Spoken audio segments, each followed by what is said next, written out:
Doctor Rohit एक प्रसिद्ध वैज्ञानिक थे जिन्हें रहस्यमय और अनजान घटनाओं में गहरी रुचि थी। एक दिन उन्हें एक गुप्त कॉल मिली। कॉल करने वाला कोई अज्ञात व्यक्ति था जिसने उनसे अनुरोध किया कि वे एक पुराने गांव माया में जाकर वहां हो रही अजीब घटनाओं की जांच करें। कहा जाता था कि इस गांव में लोग अचानक गायब हो रहे थे और कोई नहीं जानता था कि उनके साथ क्या हुआ। रोहित अपने सहायक अंजलि के साथ उस गांव की ओर चल पड़े। जैसे ही वे गांव में पहुंचे, उन्हें अजीब सा माहौल महसूस हुआ। हवा में सन्नाटा था और वहां के लोग बहुत डरे हुए और चुपचाप थे। वे दोनों गांव के मुखिया से मिले, जिसने बताया कि हर पूर्णिमा की रात कोई न कोई व्यक्ति गायब हो जाता है। इस बार भी अगले दिन पूर्णिमा थी और गांव वाले बहुत डरे हुए थे। डॉक्टर रोहित और अंजलि ने तय किया कि वे इस रात गांव में रहकर रहस्य का पता लगाएंगे।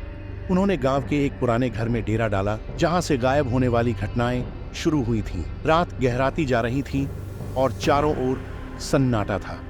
अचानक एक तेज चमक उनके कमरे की खिड़की से अंदर आई। रोहित और अंजलि ने खिड़की से झांक कर देखा तो उन्हें गांव के बीच में एक नीली रोशनी का गोला दिखाई दिया। वे तुरंत वहां पहुंचे। जैसे ही वे उस रोशनी के पास पहुंचे, उन्हें जमीन पर एक बड़ा घेरा दिखाई दिया जिसमें कुछ अजीब निशान बने हुए थे। अचानक उन निशानों से एक कंपन शुरू हुआ और अंजलि ने महसूस किया कि उसकी कलाई पर किसी अदृश्य शक्ति का दबाव है। रोहित ने उसे खींचने की कोशिश की, लेकिन वह रोशनी के घेरे की तरफ खींचती चली गई। तभी रोहित ने अपनी जेब से एक छोटे डिवाइस को निकाला जो उन्होंने सुरक्षा के लिए तैयार किया था।